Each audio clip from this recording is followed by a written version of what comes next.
día informados de todos los contenidos y webinars de AFM en YouTube, suscribíos y dale a la campanita. Un saludo. Muy buenos días a todos y bienvenidos al último webinar sobre seguridad que hemos lanzado, ya sabéis, desde el clúster de AFM de la fabricación avanzada y digital. Comenzamos con un ciclo de seminarios de seguridad a principios de año y hoy hemos llegado a nuestra última jornada. Este ciclo de seminarios lo vamos a cerrar, bueno, pues si a pesar de haber hecho todo lo que hemos ido hablando durante todos los webinars, pues tenemos desgraciadamente un accidente, pues tenemos que estar preparados. Entonces hoy contamos con cuatro casas, concretamente con Javier Alfonso Artola y Nerea Arana, bueno, pues para ver cómo podemos hacer una actuación eficaz en caso de que desgraciadamente suframos un accidente grave o un accidente mortal. Para los que no me conocéis, mi nombre es Ana Gorrochategui y soy la responsable de seguridad del clúster AFM de la fabricación avanzada y digital. Deciros también que cuando terminemos la jornada de hoy o el webinar de hoy, se pasará entre todos los asistentes las presentaciones que manejemos durante el webinar y que además colgaremos en YouTube el link al webinar. Entonces os pasaremos también, colgaremos en YouTube el webinar. Entonces os pasaremos también el link para que podáis visualizarlo más adelante o aquellos que no hayan podido asistir lo puedan visualizar. ¿De acuerdo? Además tenéis abierto un área abajo de la pantalla de preguntas y respuestas para que todo aquel comentario o dudas que tengáis las podáis ir escribiendo ahí, nosotros las registramos, las recogemos y cuando terminen las ponencias se las lanzamos a los ponentes. Os comentaba que cerramos el ciclo de hoy. Acordaros que hemos hablado de un montón de temas a lo largo de este año. Empezamos con el mercado UKCA debido a que, bueno, pues a raíz del Brexit cambiaban algunas cositas en cuanto a la hora de comercializar máquinas en Reino Unido. Luego hemos hablado sobre el expediente técnico de fabricación, esa documentación tan importante que tiene que tener el fabricante de cualquier máquina, cuasi máquina o instalación, así como de la documentación asociada al manual de instrucciones. Hemos hablado de cómo tiene que ser el equipo eléctrico y los sistemas de mando de las máquinas, aquellas medidas de seguridad en máquinas grandes, sobre todo orientado a aquello de que se está redactando una norma muy importante sobre personas encerradas en el interior de máquinas grandes. Hemos hablado también de qué mínimos requisitos tenemos que tener ante la compraventa de máquinas, cómo hacer bien una evaluación de riesgos, al hilo de que se va a publicar una nueva legislación sobre marcado CE, hemos dado unas pinceladas sobre lo que va a venir con el nuevo reglamento de máquina, hemos hablado de seguridad en mantenimiento y finalmente vamos a ver qué es lo que pasa si desgraciadamente tenemos un accidente grave o mortal. Nos van a hablar de cómo actuar de manera eficaz. Para los que no los conocéis, una breve introducción de lo que es el clúster AFM de la fabricación avanzada y digital. Ya sabéis que es un clúster que engloba a varias asociaciones o a varios colectivos y os los cuento ahora. Por un lado tenemos el histórico, el de toda la vida, AFM, que es el más antiguo de todos, que es la Asociación de Fabricantes de Máquinas, Herramientas, Componentes, Accesorios y Herramientas, donde tenemos unas 100 y pico empresas dedicadas a ello. Por otro lado tenemos el colectivo de ADIMAT, que son todas aquellas empresas que están alrededor de la fabricación aditiva e impresión digital. Tenemos también a STEC, una asociación de reciente creación que engloba todas aquellas empresas que se dedican a la automática, a la automatización, a la robótica y a la digitalización. Tenemos a APTEC, otro colectivo de empresas que son startups con una base industrial. Tenemos también a SQUIN, que es el clúster de la ferretería industrial y de la herramienta de mano.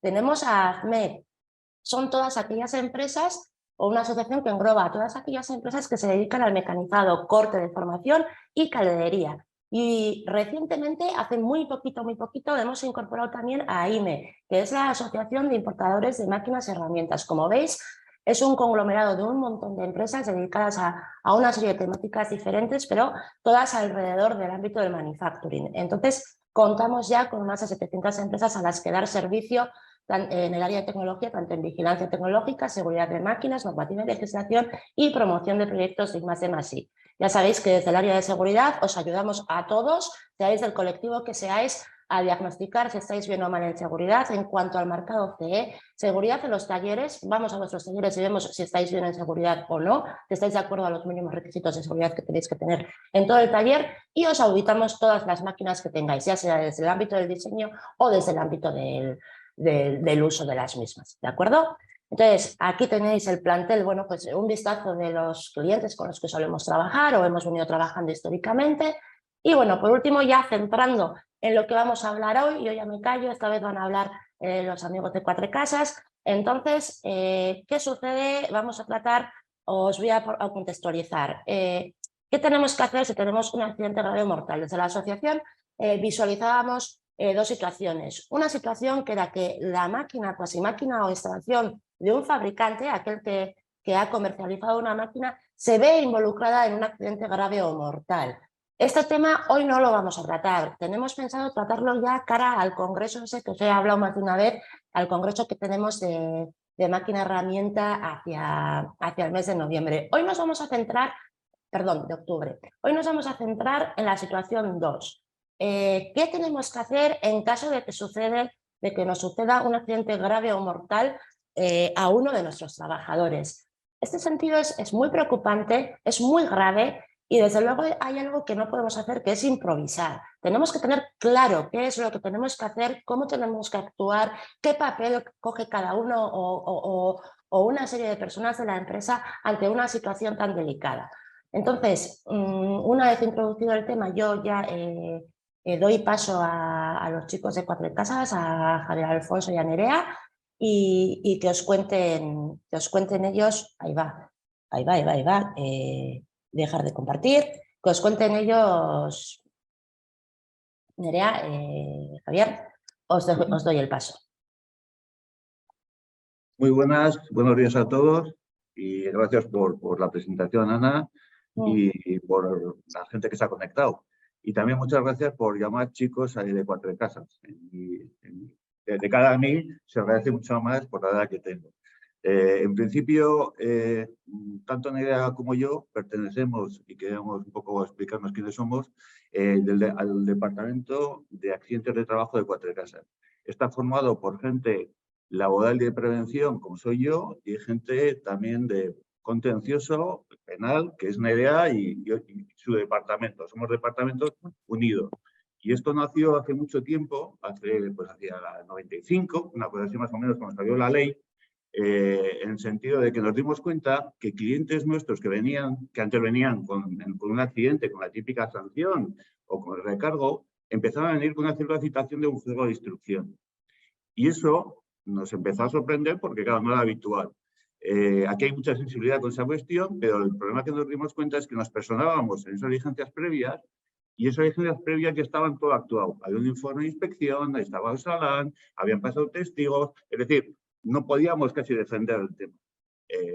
De ahí que nos dimos cuenta que lo que tenemos que hacer es intentar actuar antes. Lo que decía un poco Ana, no improvisar. Vamos a intentar, dentro de lo que se puede, porque es un accidente, algo que no es previsible en principio, pero vamos a intentar lo que se podía de alguna manera gestionar, porque en el fondo es una gestión del accidente, hacerlo. De ahí nos dimos cuenta que sí se podían mejorar esas instrucciones, se podían gestionar mejor los accidentes y con unos mejores resultados. Además, la evolución que ha llevado el asunto antes, hace unos cuantos años, los accidentes casi no tenían consecuencias penales, aunque se iniciasen unas diligencias previas, era fácil negociar o pactar con Fiscalía y lamentablemente actualmente hay un fiscal especial de prevención que quiere sentencias y actualmente se nos está complicando. Ya no hay acuerdos, quieren sentencias, quieren condenas y eso se nos está complicando, de cara un poco al procedimiento.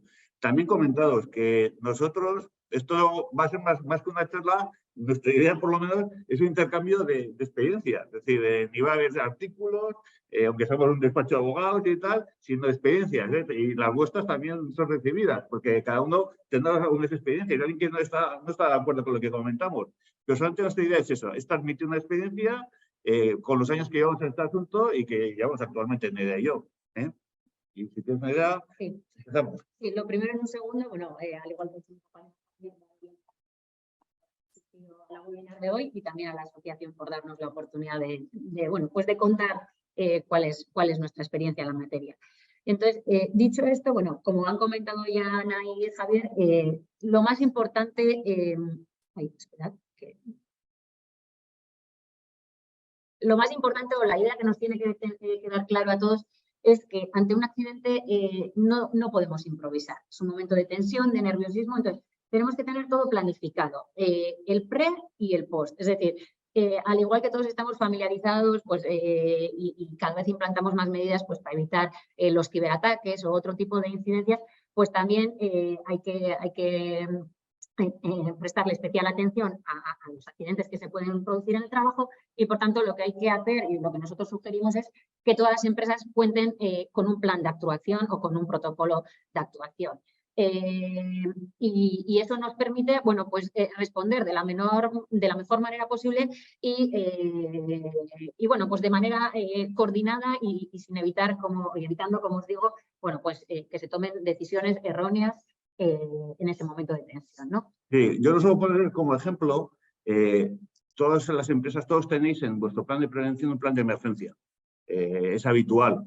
Entonces, yo lo comparo mucho a eso, es decir, los planes de emergencia son planes que, pues si sucede una emergencia y vosotros los tenéis en vuestros procedimientos, es más, hacéis simulacro. Por eso, nosotros el otro día aquí en la oficina tuvimos una de toda la oficina y hubo un simulacro. Entonces, sabiendo que hay emergencias y que se pueden producir, los accidentes para nosotros es algo similar. Va a haber un accidente, casi seguro, y sabéis que cada tantos incidentes va a haber un accidente y para eso tenéis que tener planificado. Por ejemplo, tenemos clientes, varias empresas de construcción, que ya sabéis que es un sector peligroso, y ellos lo tienen muy metido dentro, tienen los dos procedimientos y además cada 2 años juntan a sus jefes de obra, a sus encargados, les dan una charla recordatorio y hacen simulacro. Es decir, hacen que tienen un accidente y cómo hay que actuar. ¿Quién va? ¿Quién responde? Ahora lo comentaremos, ¿no? Pero esa es la idea, de que esto se tiene que planificar y de esa manera podremos actuar de forma más correcta. Eso es. Y de cara a esta planificación, bueno, pues nosotros lo que sugerimos es, bueno, pues que este plan se haga a través de profesionales que pertenecen a distintas áreas, ¿no? Como decía Javier, es importante contar, bueno, pues con un experto en materia de prevención y seguridad y salud y luego también, bueno, pues con abogados, ¿no? Que aquí habíamos puesto prevencionista laboral y jurídico, que le decía a Javier. Sí, la verdad es que lo de la abogados no está tan fatal. O sea, parece que no somos jurídicos, aunque es verdad que somos poco jurídicos, pero bueno, sí que estamos apartados. Pero la idea que aquí lo quiero defender, y ya sé que hay gente penalista que no está de acuerdo, pero ante un accidente, quien aparece es la inspección de trabajo y aparece Osalan. Y ahí, quien tenemos tenemos para opinar, somos los que nos dedicamos a la modalidad de prevención. Yo soy técnico de prevención. Entonces, en esa materia, los que tenemos que entrar en este minuto 1 somos nosotros, porque hay muchos componentes que, por ejemplo, yo que sé, un tema que después hablaremos, la propia actividad, ¿no? De una empresa. Si hay un accidente, un tema de propia actividad. Un penalista de eso no sabe. En cambio, nosotros sí. Y es un cambio fundamental el poder enfocarlo de un lado o otro.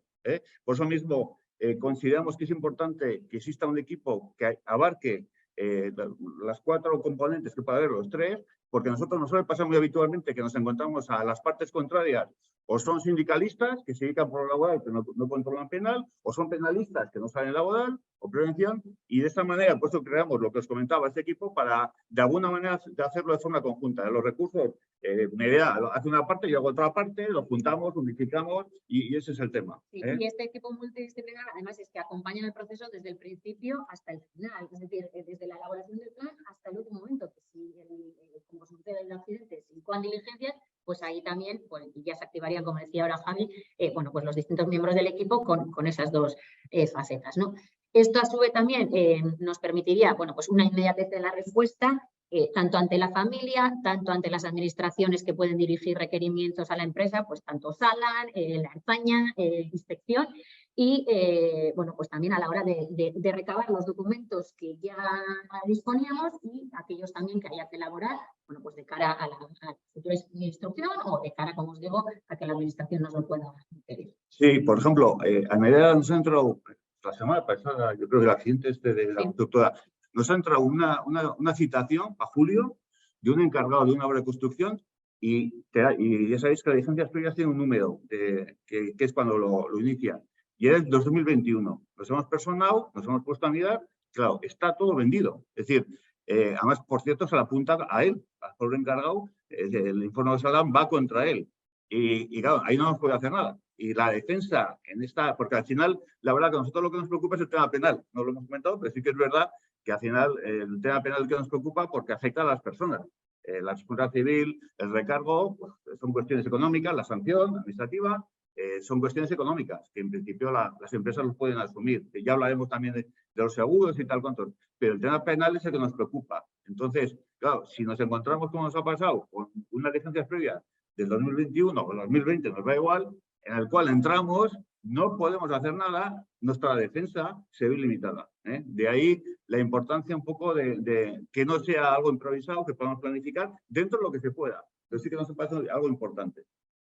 Y luego otra idea general, porque estas 4 ideas ya estáis viendo, son ideas generales que queremos que tengáis en cuenta y que os familiaricéis con ello, es el de la poca gente, ¿no? O sea, poca gente tanto declarando, bueno, primero, los testigos del accidente pues serán los que sean, podrán ser 3, 5, 1 o 25, ¿no? Pero lo que sí que consideramos importante es que haya poca gente declarando, poca gente acudiendo a los juzgados y sobre todo poca gente responsabilizándose de este accidente. Y esto lo veremos después cómo lo podemos evitar, ¿no? Pero esta es otra de las ideas a la que le prestamos importancia, porque si no puede haber contradicciones, una persona lo ha visto de una manera, otra de otra manera. Además, es inevitable que, aunque nosotros siempre recomendamos que hay que evitar valoraciones subjetivas y opiniones, pues es importante, o sea, es inevitable que a veces suceda. Entonces, esta es otra de las ideas en la que ponemos el acento, ¿no? Poca gente declarando, acudiendo a los juzgados, y los que vayan, pues bien coordinados, como veremos después. Sí, porque es un dato que nos damos cuenta. Es muy fácil entrar como investigado, antes imputado, en un juego de instrucción. Es más difícil sacar a alguien que ha entrado. Tuvimos un ejemplo de que un trabajador, de repente, en un accidente, había 7 imputados, 6 o 7, no me acuerdo muy bien. Y curiosamente nos extrañó, porque lo habitual, a ver, es el representante legal, el responsable de prevención, el mando, 7, y además gente que no tenía vinculación. Y después nos enteramos que había sido una venganza del trabajador con compañeros que los había citado de cara al accidente. Claro, no tiene ninguna explicación eso, pero la verdad es que entraron en las diligencias previas, tuvieron que declarar. Después salieron, que bueno, tuvieron un proceso, ¿no? Es decir, es fácil, muy fácil entrar, porque el juego de instrucción pues no tiene muchos criterios. Yo siempre digo que un día Nerea y yo vamos a acabar, como aparecemos en algunos documentos, acabemos declarando, y es más complicado salir. Eso sí que es un tema a tenerlo en cuenta. Entonces, como os decía antes, estas son como un poco las ideas generales, pero ahora veremos qué podemos hacer con carácter previo al accidente. Y aquí, bueno, pues como ha dicho antes Javier, pues como nos dedicamos a la prevención, o bueno, sobre todo él, veremos, bueno, pues cómo podemos identificar el riesgo, analizar y sobre todo, bueno, pues qué medidas podemos adoptar para evitarlo, ¿no? Sí, y una cuestión previa, antes de entrar en el tema, os quería comentar que estamos partiendo, y Ana también lo ha comentado, de los accidentes de trabajo habituales, ¿no? Que conocemos, que es el típico de, pues lo que sé, un atropello, una caída desde una cesta, un atrapamiento de una máquina, pero no, a veces nos tenemos que confundir que está habiendo una evolución, que a mí, sinceramente, me está preocupando algo en algunos sentidos, que el concepto de accidente de trabajo está abarcando conceptos que no son habituales, o que a lo mejor nosotros en la mente no los tenemos, ¿no? Por ejemplo, un accidente de cine es accidente de trabajo, pero con algún tipo de enfoque que si podemos, lo comentamos al final y tal, puede tener unas consecuencias distintas de la habitual. O yo me estoy encontrando también, de los dos nos estamos encontrando, con casos que, por ejemplo, son de suicidios. Es decir, pensamos que un suicidio es algo que no es accidente de trabajo porque precisamente conlleva una voluntariedad. Es decir, y eso por principio y por legalmente está excluido.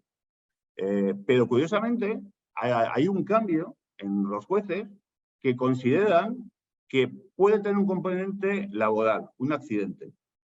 Entonces, os voy a poner, ya que estamos en época de exámenes, os pongo 2 ejemplos y al final los resolvemos para ver qué pensáis. Uno es en Santander, un encargado de un supermercado que es acusado de que hacía acoso a una empleada. La empresa le llama al orden, le mete una sanción de 3 días y, lógicamente, como medida preventiva, lo manda a otro centro, de un pueblo horroroso. Él trabaja en Santander y le manda a un pueblo. al cabo de los pocos días aparece una carta de despedida, estaba casado con su mujer, en su móvil, de despedida y se ahorca. El segundo caso, son reales, los dos casos. Segundo caso, una empresa pequeñita de Vizcaya, con un taller, con pedidos que llegan, necesitan trabajar mucho más, se tienen que meter muchas horas extras más, porque es una empresa pequeñita, y en esto que aparece un trabajador ahorcado en la empresa, con una nota. Yo lo dejo después, darle vueltas y resolvemos lo que yo considero, que Naida y yo consideramos. Después iremos viendo. Vale, sí, acabo de leer el mensaje en el que se decía que a mí no se me escuchaba bien. No sé si gritaré un poquito más, perdona que no me había dado cuenta hasta ahora.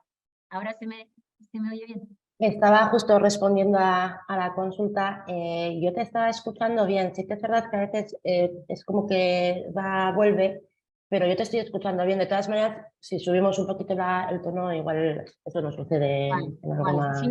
Si no grito un poco, si me pasa, me lo decís. Vale, Vale, entonces, bueno, como veis, Javi nos ha puesto ahora un ejercicio para que pensemos y lo resolveremos después. Pero bueno, volviendo a lo que os he dicho antes, con carácter previo, bueno, pues ¿qué podemos hacer con carácter previo a que suceda el accidente? Podemos adoptar un montón de medidas, pero a pesar de ello, muchas veces pues será inevitable. Pero sí que podemos tomar una serie de medidas, llevar a cabo una serie de actuaciones, bueno, pues para mitigar el daño de alguna manera, ¿no? Entonces, una de estas medidas en las que nosotros ponemos especial atención es en tener un organigrama claro de funciones y responsabilidades.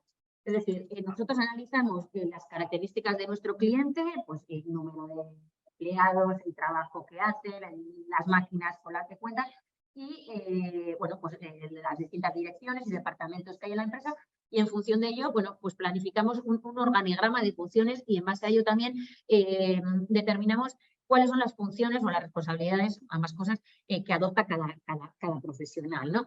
¿Por qué? Porque, por lo que decía, si no antes Javier, puede ocurrir, nos pasa muchas veces que si se ha producido un accidente no solamente termina investigado el técnico de prevención, sino que puede acabar investigado pues o el gerente o muchas veces, pues aunque parezca una tontería, pues el director de calidad o incluso el financiero, bueno, pues porque aparece por ahí en distintos papeles, ¿no? Entonces, no, hay que tener claro las funciones de cada uno y hasta dónde puede responder cada uno, ¿no? Entonces, bueno, todo este tema de los poderes y tal, bueno, pues es una cuestión importante en la que solemos trabajar. Es que a veces las empresas no son conscientes, no sois conscientes de que el tener, por ejemplo, un poder o uno hace una delegación puede tener sus consecuencias. Yo solo pongo un ejemplo, que tuvimos un accidente, una empresa española con una filial en Francia, tuvo un accidente mortal en Hendaya y curiosamente, porque además eso es otra cuestión, claro, hay empresas que tienen centros de trabajo fuera. Y cada país tiene una normativa especial en prevención y penal también. O sea, es algo curiosísimo. En Francia no puedes ir con abogado a declarar, algo que a mí me sorprendió muchísimo. Pero sobre todo en Francia, por ejemplo, el empresario es el Consejo de Administración. O sea, va entero el Consejo de Administración en un caso de accidente, lo cual es la bomba. Aquí esto no es viable, salvo que exista una delegación, ¿no? Por ejemplo. O, por ejemplo, nos ha pasado muchas veces un fondo de inversión, me acuerdo perfectamente, entra, compra distintas empresas en toda España y ella está en la matriz. Pero en todos los centros no hay ninguna representación. Y yo, lo primero que comentamos, no era yo, pero hombre, si pasa tenían centros en Sevilla, Barcelona, Madrid, si pasa un accidente ahí, ¿quién va a ir? Como, por ejemplo, como agente legal. No había nadie. Son de aquí en la matriz. Claro, ese análisis, ese organigrama a nivel de prevención estaba mal hecho. O sea, tuvimos que analizarlo porque siempre comento, ahí puede haber un organigrama mercantil, pero hay un organigrama de prevención que, por cierto, en los planes de prevención soléis tener unos organigramas que no son correctos. Muchas veces acercan muchísimo al peligro a determinadas personas que también hay que analizar. No, técnicamente, desde el punto de vista de prevención, pueden ser correctos, pero a nivel de responsabilidades, no. Como al igual que a veces, yo qué sé, un director general va a un comité de seguridad y asiste. Pues yo, por lo menos, mi opinión es que no. Ya entiendo la integración de la prevención a todos los niveles, a todas las escalas, me parece perfecto. Pero si un director general va a un comité de seguridad, se levanta un acta en la cual se dice que hay que invertir en las máquinas al 12-15 o lo que sea, claro, si eso no se hace, es responsabilidad suya, directa, automática. Él está ahí y no toma una medida. Por lo tanto, hay muchas cuestiones que son previas, que se pueden analizar, se tienen que analizar, que podían, en cierta manera, posteriormente, si sucede algo, suavizar o llevar la gestión del accidente de otra manera. Sí, además, con esto nos ahorramos también dos cosas, ¿no? Primero, evidentemente, hacerle pasar ese mal trago a la persona que acaba investigado cuando está muy, muy lejos de todo lo que ha sucedido, y también el posterior cabreo del juez, ¿no? Que eso también muchas veces nos pasa, que el juez de los papeles dice, bueno, pues esta persona tiene que responder y que venga aquí a declarar como investigado. Llega el día del juicio y pues esa persona dice, pues sí, me habréis llamado pues porque mi nombre aparece en algún papel o por lo que sea, pero yo no tengo ni idea de lo que ha pasado, ¿no? Entonces, pues claro, el juez empieza a formular las preguntas y pues la persona pues lo desconoce muchas veces, ¿no? Con el consiguiente cabreo. Entonces, bueno, pues también un poco por esto, ¿no? Para evitar que se produzcan este tipo de situaciones, es por lo que ponemos especial atención en este punto. Luego, otra cuestión, el seguro. Bueno, aquí no os estamos descubriendo nada, pero sí que os queremos decir es que evidentemente es importante tener un seguro que cubra este tipo de accidentes, pero además queremos llamar la atención sobre las siguientes cuestiones. Por un lado, capital suficiente. ¿Por qué? Porque a veces cuando se contrata un seguro dices, bueno, el capital es suficiente, pero claro, luego estamos viendo que la responsabilidad civil pues son cuantías muy elevadas, ¿no? Que hemos comentado hoy o el otro día, pues cantidades que superan el 1,5 millones muchas veces, ¿no? Entonces, bueno, pues hay clientes que dicen, oye, yo cuando contraté este seguro pensaba que con tener asegurado, pues no sé, 5.600.000 euros iba sobrado y ahora resulta que no es así, ¿no? Entonces, bueno, hay que prestar especial atención en esto, en el capital, que sea suficiente y sobre todo también tener cuidado con las cláusulas de exclusión, ¿no? Bueno, pues al igual que contratamos el seguro de nuestra casa o de nuestro coche y prestamos atención, pues aquí más de lo mismo y muchas veces con más razón. Y luego, un último punto, el de evitar la representación jurídica obligatoria. ¿Esto por qué lo decimos? Sobre todo por dos cuestiones, ¿no? Porque, bueno, pues muchas veces el cliente quiere elegir pues, el abogado de su confianza, ¿no? A mí me da confianza este abogado y en cambio el que me pone el seguro pues no le conozco de nada, ¿no? Entonces, bueno, pues es entendible que haya, bueno, pues no desconfianza, pero bueno, pues que se sienta más a gusto con otro seguro. Y sobre todo, porque lo comentamos muchas veces Javi y yo, aunque el seguro es un proveedor nuestro, en la práctica es un enemigo, o sea, no sé si es la palabra más corta es enemigo, pero realmente es así, ¿no? ¿Por qué? Porque al final el seguro se debe a su cliente, o sea, perdón, el abogado del seguro se debe a su cliente, que es el propio seguro. Entonces, a veces, pues, aunque parece que deberíamos de ir de la mano, pues no es así. Un ejemplo claro es, por ejemplo, hay muchos accidentes, muchísimos, que hay congruencia de culpa. Es decir, que el trabajador, en cierta manera, ha participado en el accidente. Eso es muy habitual. Entonces, en esas situaciones, lógicamente, al abogado de la compañía le interesa llegar hasta el final del procedimiento para intentar defender esa culpa del trabajador y de esa manera reducir la cantidad que tendría que pagar.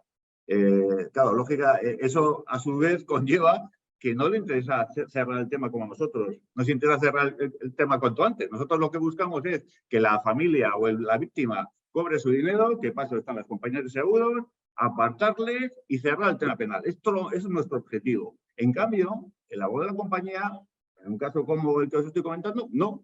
Le interesará llegar hasta el final y en su momento hasta discutirlo y la cantidad, porque él cobra en función de eso. Por lo tanto, muchas veces es parte contraria de lo que decía Nerea, porque tenemos objetivos distintos. Es decir, nosotros defendemos, o sea, no es porque os queda por defender, claro, podéis ir a cualquier despacho, pero es que son partes contrarias, en muchos casos nuestros, porque no quieren cerrar y nosotros queremos cerrar.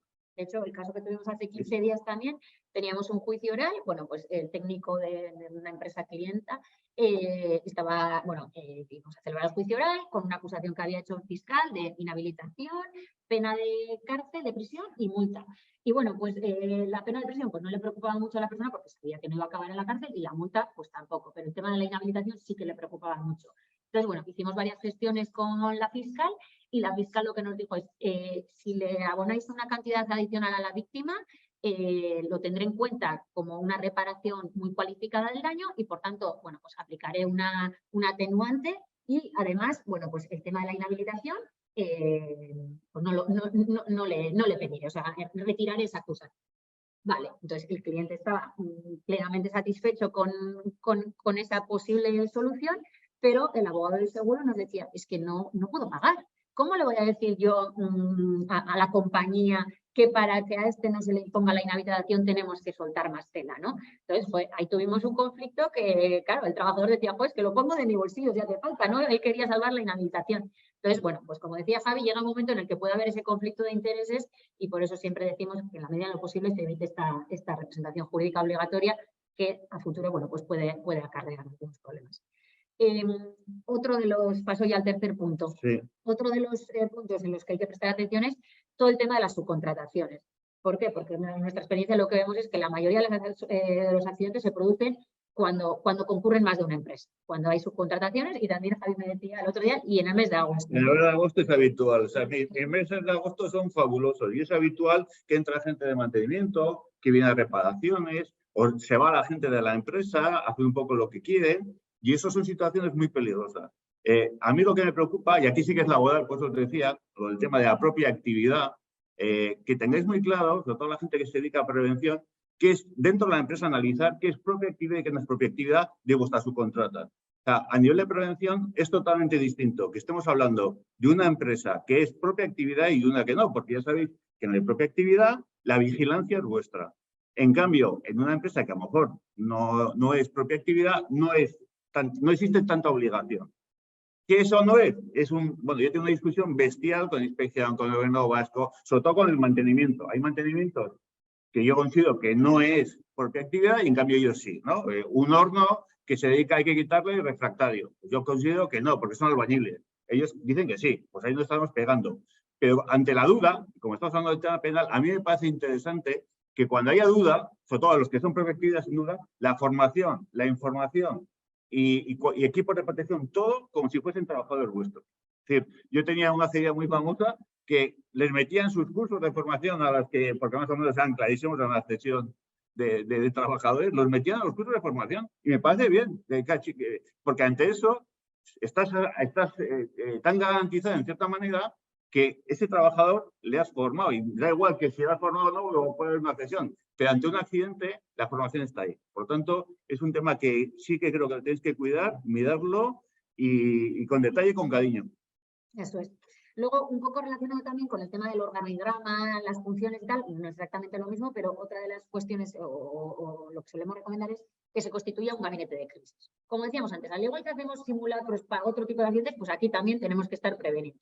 Y entonces, lo que recomendamos es esto, crear un gabinete de crisis que puede estar integrado pues, por gente que pertenece al área de recursos humanos, el gerente o el director de la empresa, bueno, pues los técnicos de prevención, pero constituir este gabinete previamente designados con un interlocutor único y que será un poco el que se encarga de implantar pues, todas estas medidas que estamos viendo y también el que determine un poco después, una vez se produce el accidente, pues cómo actuar, ¿no? Entonces, bueno, también creemos que es un tema a tener en cuenta.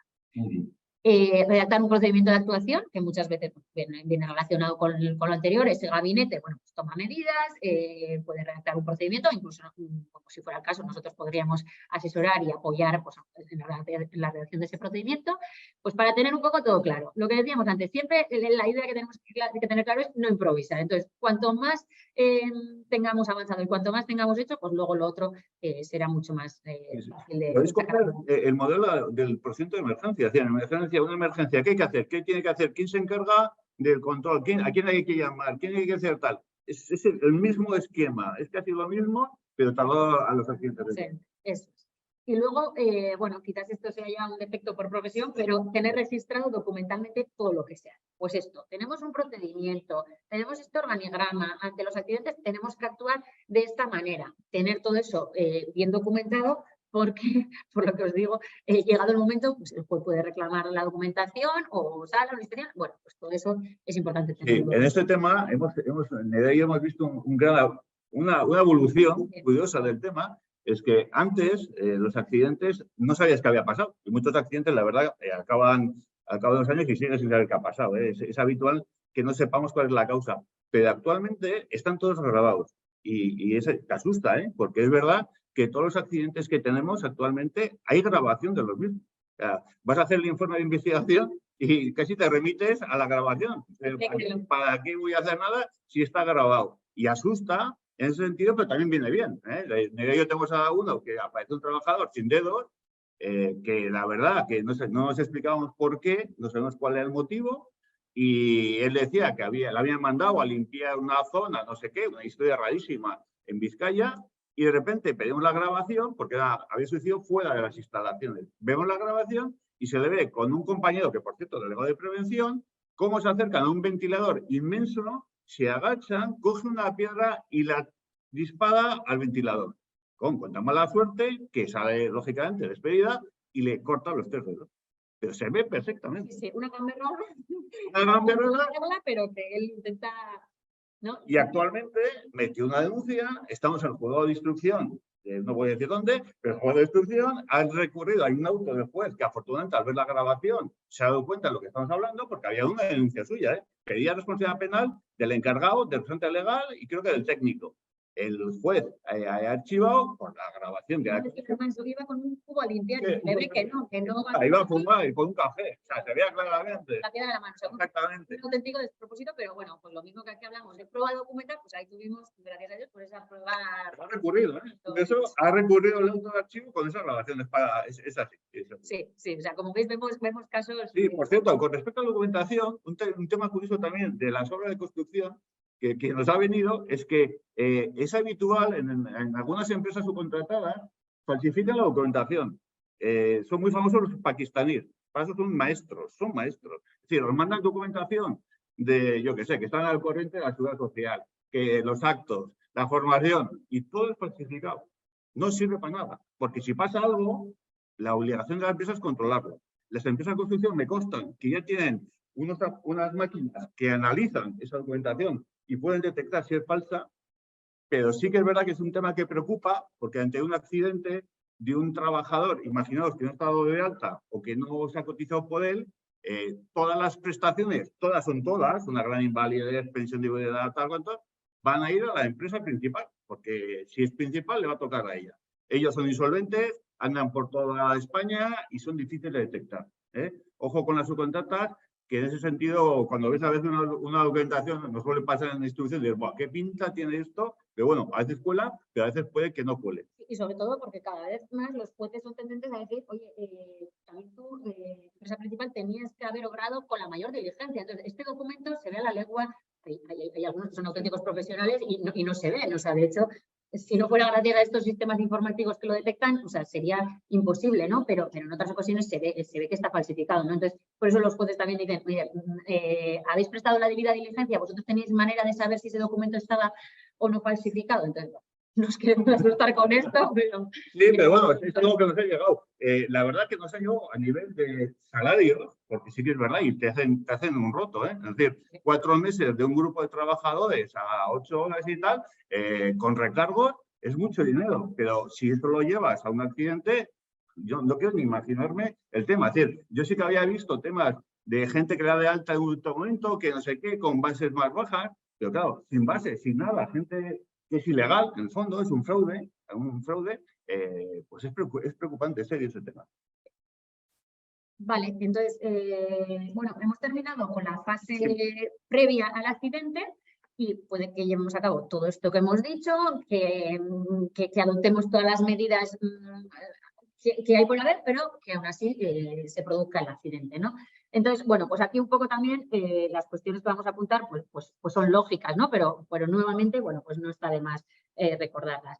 Entonces, bueno, pues lo primero, y es una obviedad, atender al accidentado. Y bueno, pues si se ha dado el caso de que haya fallecido, bueno, pues atender a la familia del accidentado y también, no lo hemos puesto en la presentación, pero atender a los trabajadores, ¿no? Porque muchas veces aquellas personas que han estado presentes pues supone un gran shock. Entonces, bueno, pues aunque esto es algo lógico, pues no está de más decir que esa atención pues consideramos que es primordial. Sí, nos hemos encontrado, Nerea y yo, alguna vez, y cada vez menos, pero sí que era habitual que de repente aparecíamos un accidente, por ejemplo, el que os he comentado, y hay un accidentado y nadie le ha llamado, ni nadie ha estado con él, o hay una viuda. Y dices, ¿pero cómo? ¿Nadie te ha llamado? No, nadie me ha llamado, no sé nada. Entonces, claro, son temas dramáticos, muy serios, y claro, la gente se encuentra abandonada. Y a veces porque ellos quieren, eso también es verdad, ¿eh? Hay gente viudas que quieren justicia y ahí no podemos hacer nada. Pero que no sea por la empresa. Es decir, si se puede hacer algo, se tiene que apoyar, porque ya os decía, para eso están los seguros, y aunque a veces no se pueda solucionar el tema, pero por lo menos que la empresa muestre cierto afecto, cercanía dentro de las posibilidades, ¿eh? Porque cada accidente es cada accidente y cada relación es cada relación. Ahí hasta donde podamos llegar. Eso es. Luego, otra de las cosas, recabar información sobre el accidente. Pues, evidentemente esto es primordial. y además, como decíamos antes, cuantas menos personas,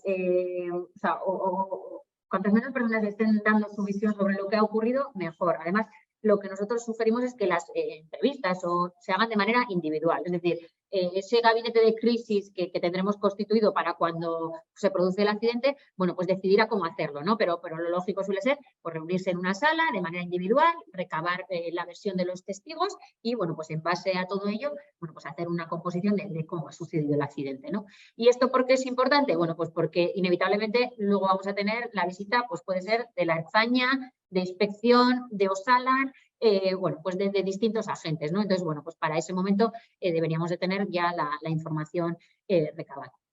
Entonces, el siguiente punto sería eso, pues gestionar la visita de los distintos agentes, como ponemos ahí, Ertzaintza, policía, incluso inspección, gabinete. Y luego, bueno, aquí está el orden, lo hemos cambiado. Ah, no, pues lo que querías decir. Sí, no, con respecto, por ejemplo, al tema de que ponemos aquí de informes de mutuo, bueno, mutuas, eso es incorrecto, sería mutua, pero son servicios de prevención ajenos o propios, o las gestorías que a veces nos encontramos, es un tema que es recurrente, ¿no? Y sobre todo nos pasa mucho, por ejemplo, con las multinacionales. Cuando hay un accidente, es importante el informe del accidente, porque nos lo pide inspección, nos lo pide Osalan, y eso al final lo acaba en el juego de instrucción. Ese informe, a nivel técnico, se puede hacer de una manera, que me parece muy bien, y ya os digo que las multinacionales extranjeras piden que sea exhaustivo, con fotos, qué tal, cuántos. Y a mí me parece muy bien, pero yo ya les digo, es de uso interno, no es de uso externo. Porque si tú estableces unas medidas correctoras, digo que si imaginas que tenéis un accidente en una máquina no adecuada al 1215, y si ese, que por cierto, lamentablemente es bastante habitual, si tú recoges que ya habías avisado que venía evaluación de riesgos, que la medida es adecuada tal, a contratar y tal, bueno, ya estás reconociendo los hechos, ya has reconocido los hechos, ya has reconocido el incumplimiento. Es decir, y eso acaba en un juego de instrucción. Y va a acabar en un compañero nuestro que tendrá el colmillo fino y seguro que lo va a agarrar. Por eso mismo, mucha documentación es importante analizarla, igual que las evaluaciones de riesgos, los planes de prevención, eso hay que analizarlo, porque va a acabar en el juego de instrucción, seguro. Es habitual pedir el organigrama, y el organigrama viene el plan de prevención, y a veces vemos burradas, que dicen, pero si ya no podemos hacer nada, pero eso hay que corregirlo o intentar corregir, y si no se puede, buscar una defensa. Por eso mismo. Y también importante lo del acta de infracción, porque nos encontramos accidentes graves, que dicen, bueno, si total no pasa nada, que es grave, ya dan 2.004 euros. Y hemos pagado porque había un descuento especial y tal. Sí, no, hay que recurrir todo, porque tenéis que daros cuenta que los plazos o los tiempos en un juego de instrucción no son los tiempos de la administración o de inspección o del gobierno vasco. Es decir, puedes recurrir o tener una acta de infracción y a los 2 años te aparece una citación al juego de instrucción. Oiga, pase usted por aquí. Si has pagado la sanción, has reconocido los hechos. Y pasa lo mismo con el recargo, el recargo de prestaciones pasa exactamente lo mismo. Si pagas y reconoces, estás reconociendo los hechos. Y eso, en un juego de instrucción, que volvemos a decir que eso es un poco lo que a nosotros nos importa, va en contra de vuestros intereses. Por eso mismo es importante recurrir todo. Nos coloca eso en una posición de debilidad, ¿no? En cierta manera, porque es mucho más fácil decirle al juez, sí, me han impuesto una sanción, pero la he recurrido porque entiendo que no hay responsabilidad o que el accidente se ha producido pues, por X motivos, ¿no? Pero no por una responsabilidad imputable a la empresa. Entonces, como decía Javi, pues no dejarlo firme y recurrirlo es lo que recomendamos. Ay, esperad, que veo que... No. ¿Dónde está el fabricante de la máquina? ¿Cuál puede ser la responsabilidad del firmante del CE? Bueno, si os parece, igual terminamos. Sí. Nerea, las preguntas las hacemos al final de la ponencia, ¿vale? Así no interrumpimos. Vale. Entonces, aquí, bueno, lo único que nos faltaba decir era lo de acompañar a los testigos, aunque ya lo hemos mencionado previamente, y también dejarles claro, relatar únicamente lo que habéis visto. Evitemos valoraciones, evitemos opiniones. Bueno, esta idea ya la hemos repetido en varias ocasiones, pero es muy importante, ¿vale? Luego, gestionar los medios de comunicación. Bueno, pues esto porque, como sabéis, sobre todo cuando el accidente, bueno, pues resulta con un fallecimiento, pues muchas veces vemos que los telediarios empiezan con este tipo de noticias, ¿no? Entonces, bueno, pues es inevitable que encontremos a los medios de comunicación pues en la puerta de la fábrica, de la empresa. Entonces, bueno, pues esto también hay que saber gestionarlo y ver pues si se les va a atender, ¿no? Y qué información va a ser la que se les va a trasladar. Igualmente es importante comunicar e informar a los trabajadores.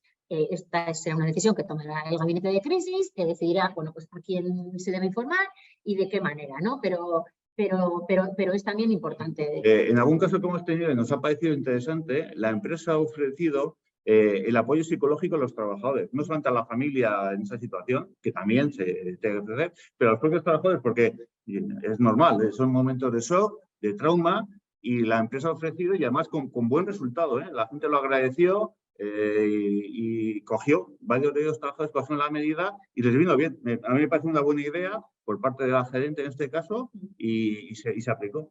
Sí, y sobre todo no solamente cuando sucede el accidente que hay es cuando te llevas el mayor golpe, ¿no? Sino que al final, como decimos, el procedimiento penal, como suele ser muy lento, pues a estos testigos al cabo de 1 año o 2 años le pueden llamar para que vaya a declarar y de nuevo eso pues le supone pues un estrés, una ansiedad, pues una situación desagradable, ¿no? Entonces, bueno, en el caso este concreto en el que dice Javier, pues los trabajadores estaban pues muy agradecidos a la empresa por el hecho de que, bueno, pues tenían a su disposición, pues eso, psiquiatras o terapeutas o, bueno, los profesionales de esta materia, ¿vale?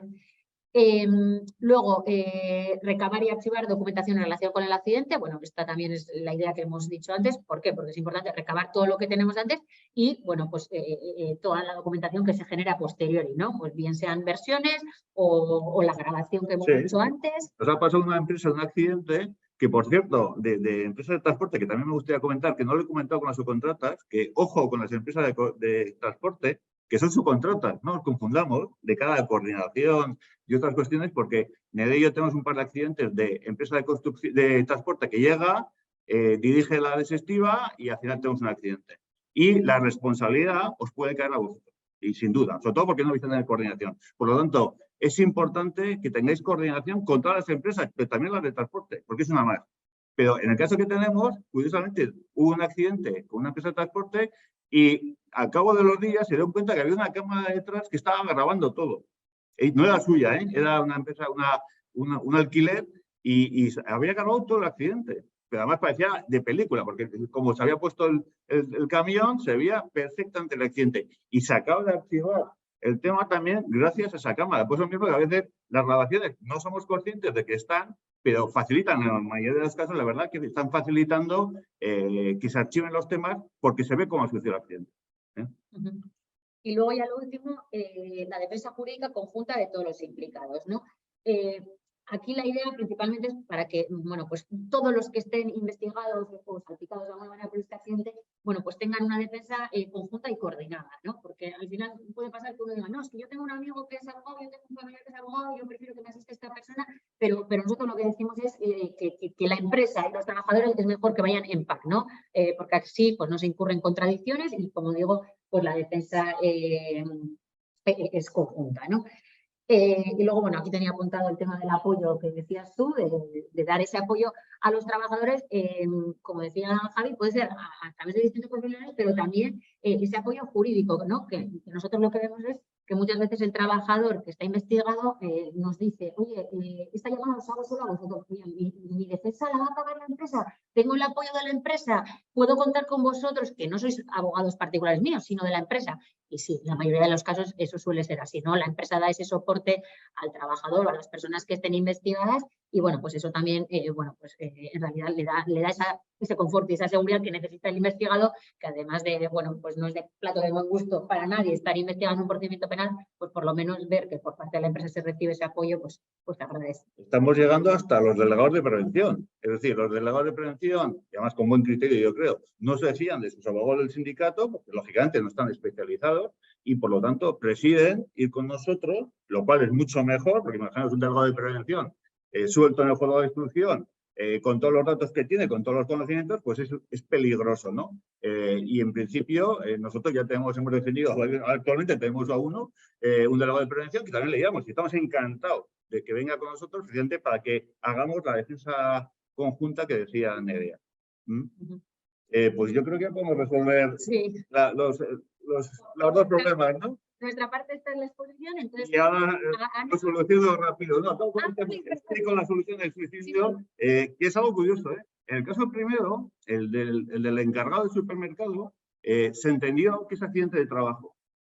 Y lo es porque el trabajador no se había dado todos los datos, empezó a mandar correos electrónicos a su superior, al que estaba por encima, a compañeros, alegando que el mandarle a ese puesto queda injusto, que eso le iba a bloquear, que eso iba a producir unos efectos que tal cuantos. Y como se había despedido con el móvil, la policía lo investigó y de ahí sacó todos esos datos. Entonces, hubo una conexión clara, o según el juzgado, que eso también del TSJ de Cantabria, cada TSJ tiene sus criterios, de que ese suicidio viene conectado por esa decisión de la empresa. Y lo que es curioso, que yo la verdad que no lo había oído, pero se va a poner de moda, me parece ahora, que una de las pruebas que se utilizó se llamó una autopsia psicológica. Y es que hay un experto, que por cierto es del País Vasco, que analiza si ese trabajador fallecido a nivel psicológico puede tener o no una conexión, por ejemplo, en este caso, su decisión con su trabajo. Y su informe dijo que sí. O sea, y es algo que ya tengo, yo no había oído, pero supongo que todo el mundo, todos los jueces empezaron a hablar de autopsia psicológica. Y eso se va a forrar, supongo. Pero es algo novedoso. Pero ya veis que un suicidio puede ser accidente de trabajo. Y en ese caso habría que aplicar el procedimiento que estamos hablando, porque es un accidente con posibles consecuencias. Lógicamente, la viuda, si yo soy la viuda, con un informe, por cierto, la inspección también consideró que había, se me lo olvidó comentaros, que había relación, por lo tanto, tenemos un informe de inspección, un informe pericial, eso en un juzgado de instrucción, sin duda alguna, puede tener consecuencias. Y el segundo caso sí dejó una carta, pero curiosamente tenía problemas personales, pero también achacaba al trabajo que estaba desarrollando en esa empresa. Por las horas, por tal, la forma como le trataban, llegó a la inspección de trabajo, pidió el registro de jornada, pidió los turnos, pidió cuánto se le pagaba. Conclusión, la inspección volvió a entender que ese suicidio sí que tenía una conexión directa con su trabajo y otra vez, actualmente estamos pendientes de ver cuál es el movimiento, pero la verdad es que la inspección ya se ha pronunciado y dice que hay conexión. Con eso, estoy seguro que la familia puede iniciar, y no sabemos si lo va a iniciar o no, ya lo ha iniciado, porque eso es otro tema, una acción contra la propia empresa. Por eso mismo, hablamos de accidentes de trabajo en general, pero que no nos cerremos, que existen accidentes de trabajo. Nos está pasando muchas veces, por ejemplo, en temas de accidentes tímidos de un trabajador que se le va el coche en una curva, en el turno de noche, y viene otro compañero con tan mala suerte que se va en la misma curva y le aplasta al otro compañero. Pues de repente llega Osalan y dice que efectivamente que aquí hay un problema de seguridad vial, que la empresa tenía que haber analizado eso, y claro, tenemos un juez de instrucción, porque se han abierto diligencias previas por la China por el fallecimiento, y un informe de Osalan que dice que hay problemas de formación de los trabajadores. No sabemos qué evolución va a llevar ese tema, pero actualmente existe ese tema. Por eso mismo, que no lo cerremos a los accidentes de trabajo, sino que puede ser algo más amplio. Por nuestra parte ya está. Sí, ahora Ana, tú mandas lo que nos digas. Voy. Ya estaba hablando sola, perdona. Sí, deja de compartir, por favor, Nerea. Y espera, que se me ha ido a mí.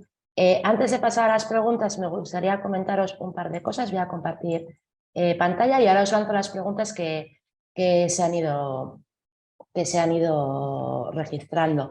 Pues muchísimas gracias, me ha parecido súper interesante porque habéis puesto un montón de ejemplos y estoy segura que más de una de las empresas asistentes que está aquí se ha visto identificado con alguno de los ejemplos que habéis puesto. O sea, no me cabe ninguna duda. Me ha parecido súper interesante. Animo a las empresas que cualquier comentario, a los asistentes, cualquier comentario, cualquier cuestión que tengan, aprovechen ahora que estamos aquí en el apartado de preguntas y respuestas. Voy a compartir un segundito antes de lanzaros las preguntas. Sí que os quiero compartir y que no os olvidéis que en los próximos días 25, 26 y 27 de octubre celebramos el Congreso de Máquina Herramienta o de la Fábrica Avanzada y Digital aquí al lado en el parque de Miramón. Entonces, este año o en esta edición, bueno, ya veis temáticas súper interesantes, inteligencia artificial, la fábrica del futuro, pero vamos a dejar reservado un hueco para hablar sobre la seguridad de máquinas y talleres de fabricación avanzada y digital.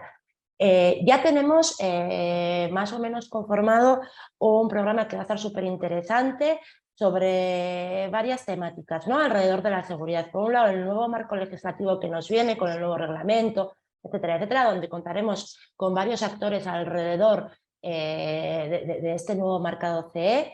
Por otro lado, hablaremos de conceptos de seguridad, de integración de seguridad súper actualizados. Contaremos también con varios proveedores, ¿no? En diferentes áreas del entorno de seguridad, y haremos una mesa redonda donde queremos que participen y hablemos sobre retos de seguridad, cómo actuar en casos de accidentes, responsabilidades, etcétera, etcétera, donde contaremos también pues, con un fabricante de maquinaria, un usuario de maquinaria, un proveedor de dispositivos de seguridad o de temas de seguridad y algún servicio en prevención. Entonces, os animo a que entréis en la web y os registréis para recibir el programa una vez que ya lo tengamos realizado.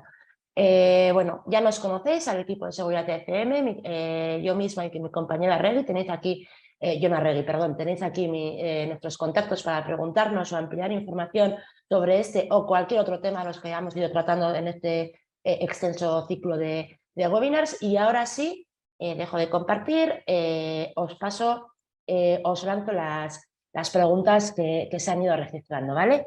En primer lugar, Raúl Navarro Navas nos comenta, a ver si se podría comentar todo esto desde el punto de vista del fabricante de la máquina. ¿Cuál puede ser la responsabilidad del firmante CE? Antes de que digáis nada, sí que me gustaría decir que, bueno, que ya hemos empezado diciendo la jornada que hoy íbamos a enfocar toda la hora hacia el punto de vista del usuario de máquina, porque veíamos que teníamos mucho contenido en este sentido y muchas cosas que comentar en este sentido, y que cara al Congreso justo va a ser este el punto de vista que vamos a querer tratar. No obstante, si queréis, Nerea o Javier, añadir alguna cosita a esto, pero es que da como para una hora más de hablar, entonces es difícil resumirlo. Totalmente. Además es una cuestión más, si queréis, más de Nerea, en ese sentido. También hay, a nivel de prevención, como fabricante, sí que hay unas obligaciones, pero sí que creo que como has comentado tú, yo creo que eso es para otra charla o en octubre o tal, porque da para mucho. Nos hemos centrado un poco en el propio accidente, pero eso sí que es una visión, o cuando pasa un accidente en otra empresa, que ahí cambia un poco los papeles, no es exactamente lo mismo. Sí se puede aplicar, pero no, sí, eso... Ahí estamos ante otro tipo de responsabilidades, ¿no? ¿Qué pasa cuando yo fabrico una máquina, la vendo a un tercero y la gente se conoce en sus instalaciones, ¿no? Él tendrá el problema que hemos comentado ahora en la webinar de hoy, pero nosotros como fabricantes de esa máquina con la que se ha producido el accidente tendremos otro tipo de responsabilidades, pero nos daría para otras. Sí, por eso lo hemos dividido como en dos situaciones al principio, ¿no? Mi máquina está involucrada en un accidente, o yo tengo un accidente en mis instalaciones o con mis trabajadores en mis instalaciones o fuera de mis instalaciones. Entonces, hoy tratábamos el segundo tema, a futuro trataremos el primero y lo vamos a trabajar bien además porque sabemos que dentro de la asociación es un tema también que preocupa mucho dentro del clúster. Entonces, bueno, en este sentido, Raúl, ya ampliaremos esta información y ya podrás, te invitaremos a asistir y a que conozcas también, bueno, pues toda la información que hay alrededor de que nuestras máquinas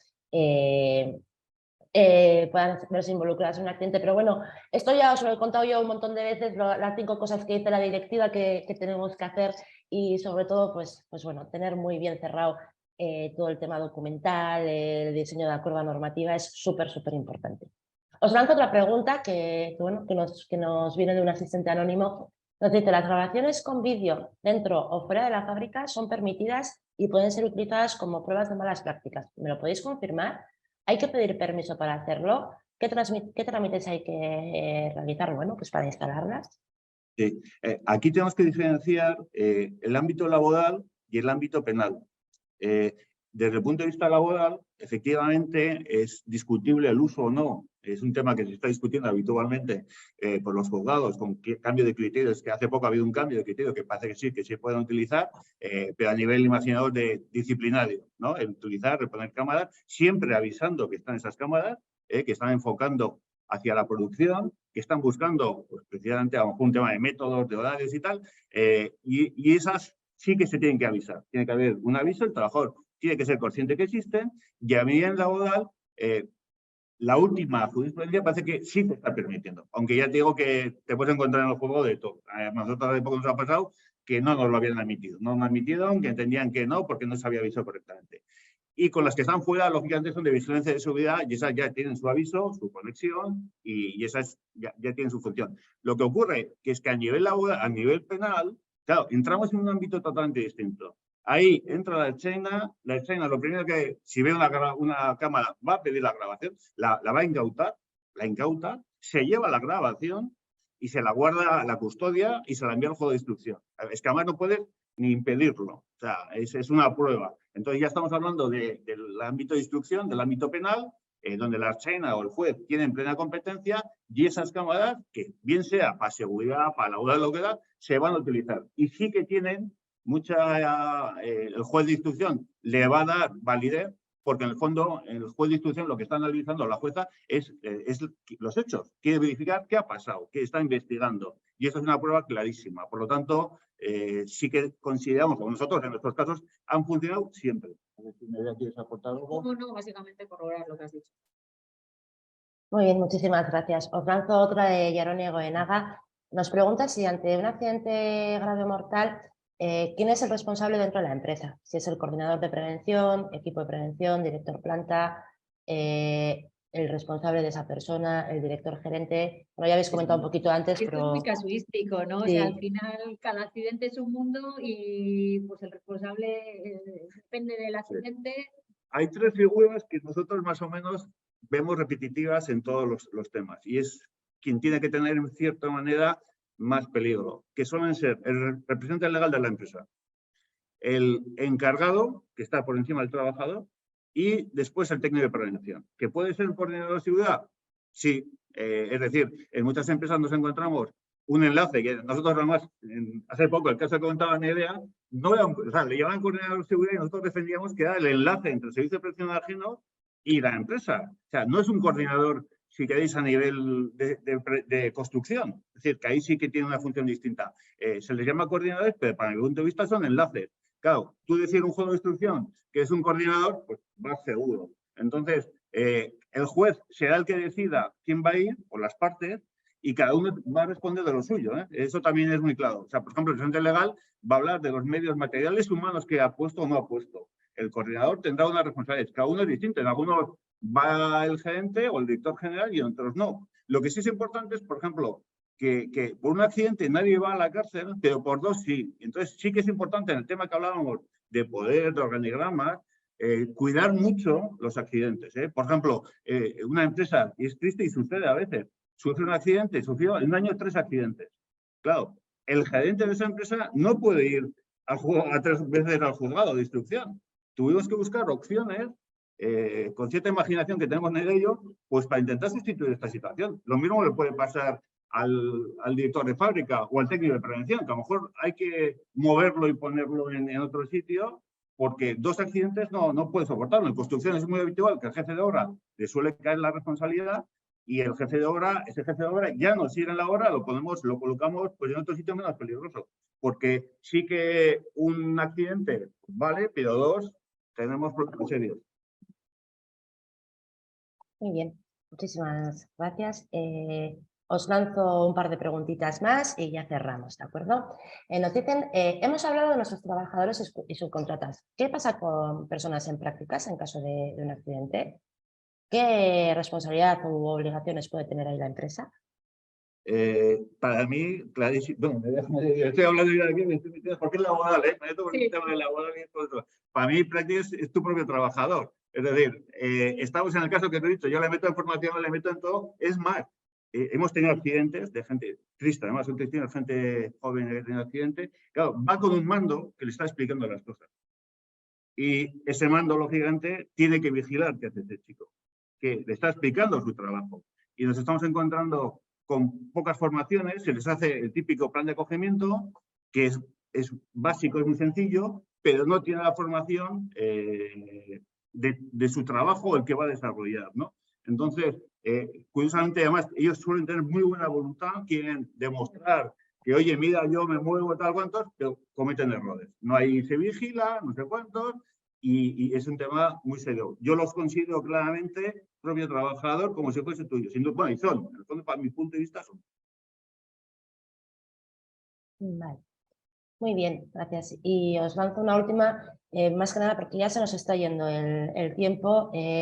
Dicen que, dice que otro asistente que no le ha quedado muy claro el tema de evitar la responsabilidad jurídica, que se genera un conflicto de interés entre quienes, bueno, ha aclarado un poquito eso, el tema de la responsabilidad jurídica. Sí, ahí hablábamos que se podía dar un conflicto de intereses entre el abogado que está representando a la empresa y a los trabajadores de la empresa en la que se ha producido el accidente con los intereses que está defendiendo el abogado del seguro. Porque a pesar de que el seguro es un proveedor de un servicio, el que nos debería de dar cobertura, pues claro, el abogado del seguro también tiene que velar por los intereses de su cliente, que es la propia compañía aseguradora, ¿no? Entonces, bueno, pues ahí puede pasar que se dé ese conflicto entre los dos abogados, que a priori pensemos que le vamos a tener a la compañía de la mano y que nos va a defender y que vamos a tener su apoyo, pero luego en último término vemos que este abogado puede defender los intereses más de la propia compañía aseguradora que la de la empresa, ¿no? Entonces, por eso se puede dar ese conflicto y es por eso que decimos, oye, evitemos la representación jurídica obligatoria de los seguros, elige tu abogado y que la empresa y los trabajadores de la empresa en grupo, como decíamos antes, porque nosotros lo que sí sugerimos es que el asesoramiento sea conjunta, bueno, pues tengan su propio abogado distinto al del seguro. Que sepáis que en las condiciones particulares o generales de las pólizas existe la asistencia jurídica gratuita. Es decir, la compañía paga al abogado que vais a coger con unos límites, ¿de acuerdo? Pero paga, no tiene por qué ser el abogado de la compañía. Por lo tanto, es recomendable que acudáis al mercado, que cojáis el que os va a poner la compañía, porque ese va a defender vuestros intereses, aunque esté limitado y tengáis que pagar algo distinto, pero sí, por lo menos lo va a cubrir. Pero es interesante esa separación. Al comienzo yo, por ejemplo, ahora estamos, Neida y yo hemos comentado antes, de la mano, sí estamos de la mano con un abogado de la compañía que va a poner, pues la verdad que la póliza son 600.000, va a poner 600.000, vamos bien, estamos negociando de forma conjunta y podemos cerrar el acuerdo conjuntamente. Yo no digo que no lo hayamos hecho, pero sí que es verdad que en el otro caso que acabo de comentar en Vizcaya, pues ahí ha torpedeado. Es que ha torpedeado el tema porque a él le interesa que el tema se alargue, que llegue al juzgado, que se demuestre que el trabajador participó en el accidente y que de esa manera se le reduzca. Y a nosotros eso no nos interesa que se archive, que los que están investigados se les quite las responsabilidades y ahí es donde surge el conflicto de intereses entre la compañía y la empresa. Vale, pues muy bien, yo creo que, bueno, tenemos una última pregunta, me da pena no comentarla, de Nacho Vadillo, larguísima, habla, bueno, pues a ver si conocemos casos, bueno, primero que está muy de acuerdo con lo que se ha comentado sobre el tema del capital asegurado, que tiene que estar de acuerdo al nivel requerido, pero a ver si conocéis algún caso práctico alrededor de los seguros de administradores y fundamentalmente en el ámbito de defensa del consejo de la empresa ante un accidente laboral. A ver si podéis comentar alguna cosa. Sí, lamentablemente conocemos los casos y la verdad no son del todo positivos. Es decir, como buenas compañías tienen muchísimas limitaciones, en cierta manera sí estás pagando una responsabilidad, pero a veces hay exclusiones para ese tipo de temas. Te pueden pagar la asesoría jurídica también, eso sí, pero la responsabilidad penal en sí no están. Y la verdad que sí que lo vemos enseguida, además los clientes, no, yo tengo un seguro de consejero, tal y cuánto. Pero curiosamente no suele cubrir, por cierto. Nos ha pasado hace poco, nos pasó con un ingeniero que tenía, del colegio de ingenieros, tenía una póliza de ese estilo. Y la estuve mirando, bueno, era un chiste. Como a nivel penal, como instrucción, pagaban al abogado 35 euros. Se portó la instrucción. O sea, y decía yo, bueno, pues no sé cómo vas a... El abogado que coge este tema con instrucción, para imagínate, la última nos ha durado 8 años. Es decir, y a lo mejor en Tolosa. Y yo decía, joder, que ya entiendo que las compañías, se suelen quejar, los abogados de las compañías de seguros se quejan que les pagan muy poco. Y claro, ya lo entiendo. Es decir, claro, a ellos les da igual llevar un tema de 1.000 millones porque tienen limitadas las cantidades. Entonces, ese pobre chico que quería utilizar, le dije, pues que no te va a servir de nada. Y a nivel de responsabilidad, por cierto, la responsabilidad civil de los trabajadores no les cubre. Es la actuación como administrador. Entonces, lo veo más en defensa jurídica que en el otro aspecto. Ahí la que cubre es la responsabilidad civil de patronal, que se llama, que es la que tienen las empresas, donde tenéis que tener capitales muy altos. Suele venir bien, por cierto, el seguro del convenio, subirlo. Sí, yo por lo menos siempre recomiendo, porque es muy barato, eso es muy barato. El seguro del convenio de vida e incapacidad es muy barato y puede subir unas cantidades importantes que en lo penal no se descuenta, pero la laboral sí se descuenta esas cantidades, el lucro cesante, pero sí se tiene en cuenta. Y después, yo creo que es interesante tener un capital alto con franquicia. Podéis establecer una franquicia, de esa manera baja la prima, pero subís el capital, yo creo que me parece lo más interesante. Y en caso, también puede haber contratar un coaseguro, es decir, a partir de esta cantidad llego y si llega otra cantidad, pues que me lo haga, que eso es más barato todavía. Es decir, en caso de siniestro puedes limitarlo, se encargue un coaseguro distinto. Es decir, pero eso habláis como del mediador, que estará encantado de recibiros y pagar más primas. Yo fui mediador, pues os lo digo. Todavía no lo soy, pero sí que es verdad que es un ámbito, siempre me ven y dicen, no, este quiere cambiar, y yo no me dedico a eso. Pero sí es un tema que lo cuidéis, porque si salimos con un accidente ya con problemas económicos, malo, porque es que la empresa, y además, por cierto, hay empresas pequeñas que han quebrado. O sea, nosotros hemos conocido una empresa pequeña, imaginaos, le cae un tetrapléjico, que puede ser 1 millón y pico de euros, más un recargo, que imaginaos pueden ser, pues yo qué sé, 400.000, 500.000, más una sanción, pues 40.000, la responsabilidad civil, pues bueno, ya contra por la responsabilidad civil. Si sumamos todo esto, es muchísimo. Y hemos conocido empresas que han quebrado, han llegado a un concurso porque no podían abonar esas cantidades. Muy bien. Pues muchísimas gracias. No hay más preguntas. Muchísimas gracias una vez más a los dos, porque ha sido muy súper, como dirían así, ¿no? Súper interesante. Claro. No, la realidad es que... Gracias por la invitación, gracias a todos por habernos aguantado esta mañana. No, ha estado muy interesante. Hemos omitido un poquito y antes se ha quedado, ya está. Generalmente estamos siempre desde aquí hablando de seguridad, pero desde otro foco, ¿no? Más desde el foco diseño, norma, distancia de seguridad, el expediente técnico, las frases del manual, etcétera, etcétera, ¿no? Y dar, o ante el uso seguro, el cómo adecuar al Real Decreto 1215. Ya habéis visto lo importante que es tener todo eso en regla. Entonces, ver el foco, o sea, ver todo este tema, cómo desemboca desde otro foco y desde otro punto de vista y con casos prácticos tan importantes, ¿no? Me parece que es vital que lo conozcamos todos. Entonces, muy agradecida. El 1215 a nosotros nos preocupa muchísimo. Seguimos viendo casos y solemos decir que la peor defensa que podemos tener es una máquina no adecuada al 1215 porque es que no tiene defensa. O sea, dice, ¿por qué no la tiene? La pregunta del juez te va a decir, oiga, ¿y usted por qué no la tiene? Y además la evaluación de riesgo seguro que te dice que la tienes que tener todas antes del 95, tiene que tener todas. No hay contestación. Y después tener a un trabajador de una subcontrata extranjera no legalizado. Esos dos temas, o sea... Sí, y a mí es un tema que me suele enfadar, porque el 1215 es una legislación ya del año de la polca, y a día de hoy sigo entrando a talleres y a talleres que carecen de cualquier tipo de medida de seguridad. Y me pone negra, pero bueno. Por cierto, eso es responsabilidad de arriba, ¿eh? Es decir, sí, puede ser de prevención, pero puede ser de arriba porque es un tema de inversión. Es decir, ahí son medios, materiales, y eso, feo. Efectivamente. Bueno, pues dicho esto, a todos los asistentes, participantes que habéis estado todo este rato, muchísimas gracias por haber acudido. Lo que he dicho al principio, en cuanto desde marketing nos editen el vídeo, os mandamos la presentación, os mandamos el link para que lo podáis ver desde YouTube. Y aunque hemos terminado con este ciclo de webinars, no quiere decir que vayamos a dejar de dar guerra. Seguiremos intentando hacer este tipo de campañas de seguridad y os esperamos a todos en cualquier iniciativa de ese tipo que tengamos. ¿De acuerdo? Muchísimas gracias a todos.